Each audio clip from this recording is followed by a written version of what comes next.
Halo semua, selamat datang di kuliah interaktif. Di channel ini kita akan belajar bareng-bareng ilmu-ilmu yang bermanfaat dan pastinya berguna bagi kita semua. Untuk saat ini kita akan fokus ke supply chain management, e-tourism, dan interaksi manusia dan komputer. Jika kalian ada kritik dan saran, bisa komen di bawah. Dan jangan lupa untuk subscribe, juga nyalain notifikasinya.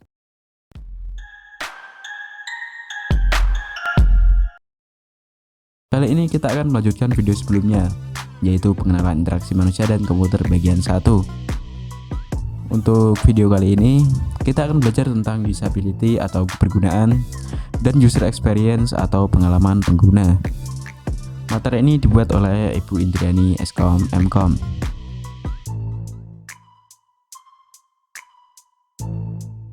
Kesalahan sering timbul karena kesalahan asumsi pada rancangan, pembuatan fitur yang tidak memadai, dan pilihan yang secara tegas tidak ditentukan.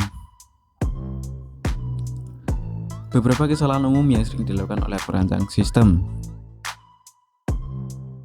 yaitu perancangan yang didasarkan pada common sense, anggapan bahwa perilaku seseorang telah mewakili seluruh kelompok di mana dia berada, keinginan pimpinan yang harus dilakukan, anggapan implisit yang tidak sesuai atau didukung, keputusan perancangan awal yang tidak didukung, penundaan evaluasi sampai waktu luang, evaluasi formal yang menggunakan kelompok subjek yang tidak sesuai, dan eksperimen yang tidak dapat dianalisis. Kepuasan berinteraksi. Beberapa pertanyaan yang sering digunakan untuk menangkap kesan subjektif pengguna. Yang pertama, latar belakang, reaksi atas sistem yang diuji, fitur tampilan, yaitu karakter, pemetaan, urutan dan perbedaan antar tampilan, informasi yang disampaikan, yaitu instruktur, status sistem, pesan kesalahan, dan sebagainya, proses belajar untuk menggunakan sistem, dan kemampuan sistem, yaitu kecepatan, kehandalan, dan fasilitas pembetulan kesalahan. Definisi kebergunaan atau usability. Kebergunaan adalah derajat kemampuan suatu perangkat lunak untuk membantu pengguna menyelesaikan suatu tugas. Keberhasilan sebuah sistem ditentukan oleh guna, yaitu berguna atau useful. Sistem berfungsi seperti yang diinginkan pengguna, dapat digunakan atau usable, sistem yang mudah dioperasikan dan digunakan atau used, sistem yang memotivasi pengguna untuk menggunakannya. Uji kebergunaan, uji eksploratory, yaitu menguji sebuah sistem dan mencari titik-titik di mana pengguna mengalami kebingungan. Threshold testing, yaitu mengukur kinerja sistem terhadap sejumlah sasaran yang telah ditentukan. Dan uji perbandingan, yaitu mengukur karakteristik perbandingan dari dua pendekatan atau rancangan untuk menentukan rancangan yang cocok bagi pengguna. Manipulasi langsung.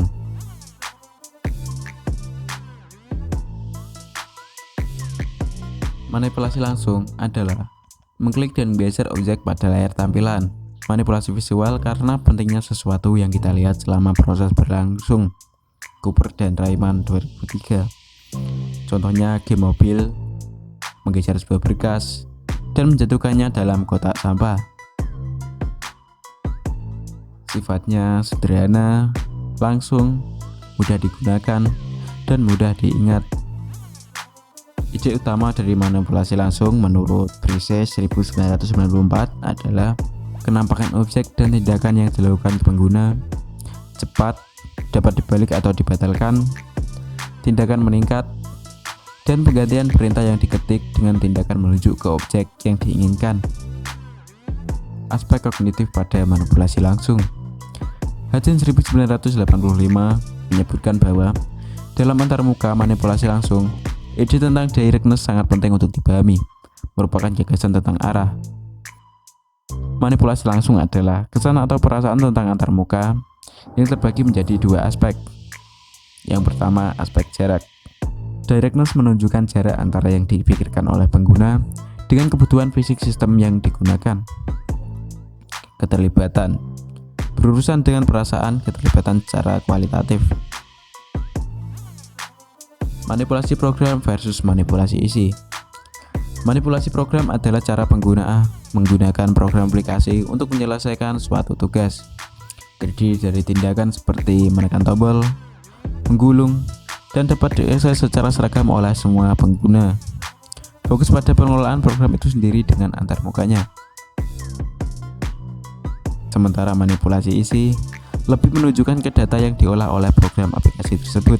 Tindakan yang menyangkut pembentukan, modifikasi, dan pemindahan data atau objek yang nampak di layar secara manual dan langsung menggunakan piranti penunjuk.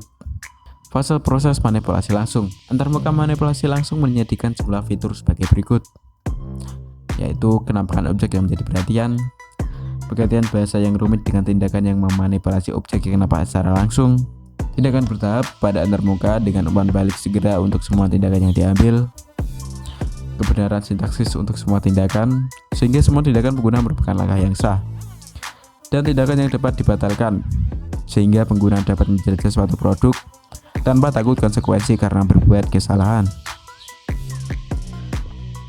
Proses manipulasi langsung terbagi menjadi 3 fase berbeda, yaitu fase bebas, fase sebelum pengguna melakukan suatu tindakan, lalu fase aktivitas, yaitu fase ketika pengguna mulai melakukan penggeseran, dan fase penghentian, yaitu fase setelah pengguna melepas tombol mouse.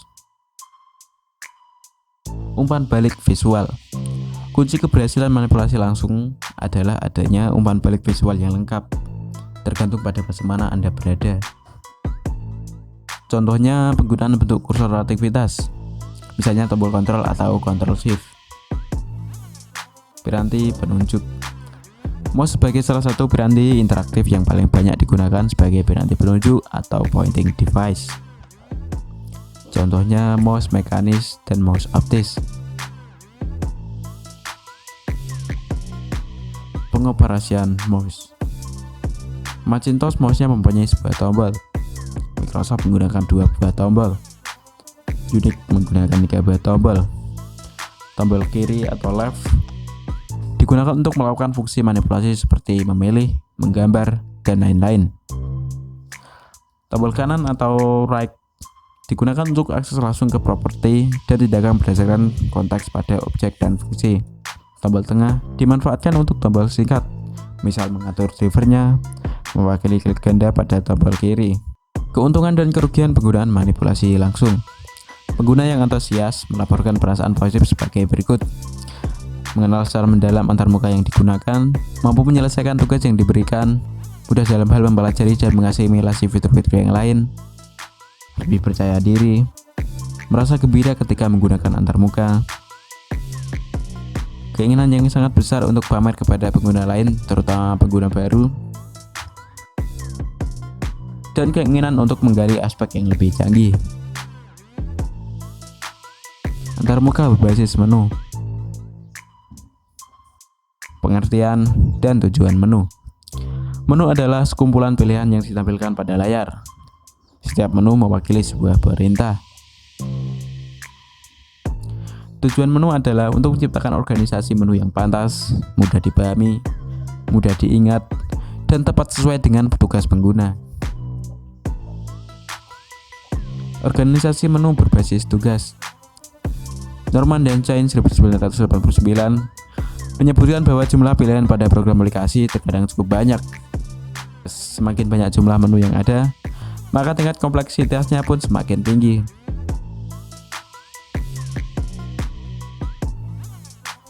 Aplikasi yang paling sederhana terdiri atas sebuah menu tunggal. Kelompok kedua adalah sistem menu yang menggunakan urutan linear untuk menampilkan pilihan yang tersedia. Contohnya seperti gambar di bawah. Struktur pohon merupakan struktur menu yang paling banyak dijumpai. Contohnya seperti gambar di bawah. Menu tunggal. Menu tunggal memungkinkan pengguna untuk memilih salah satu dari 2 pilihan atau jumlah pilihan yang tersedia. Menu tunggal dapat berupa pop-up pada daerah kerja yang aktif atau tersedia secara permanen. Contohnya seperti gambar di bawah.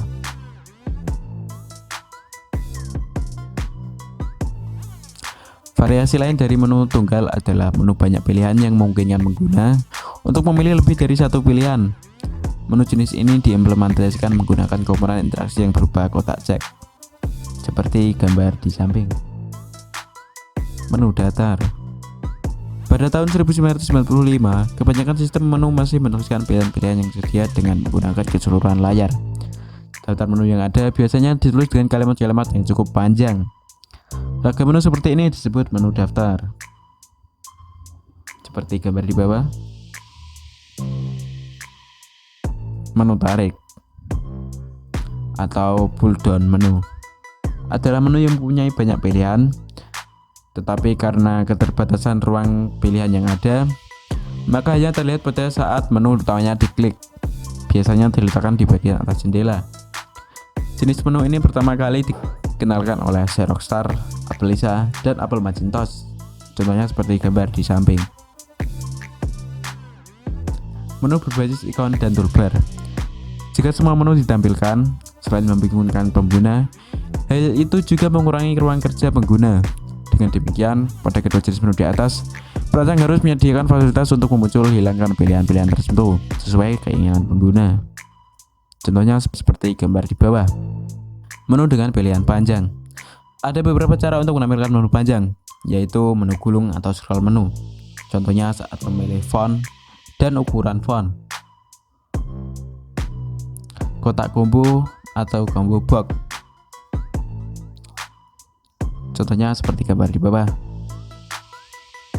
Menu mata ikan atau fish eye menu. Contohnya seperti gambar di bawah. Penggeser. Dan yang terakhir, menu 2 dimensi. Contohnya seperti gambar di bawah. Semoga penjelasan tadi dapat dipahami dan bermanfaat bagi kita semua. Saya Huda dari Kuliah Interaktif. Terima kasih.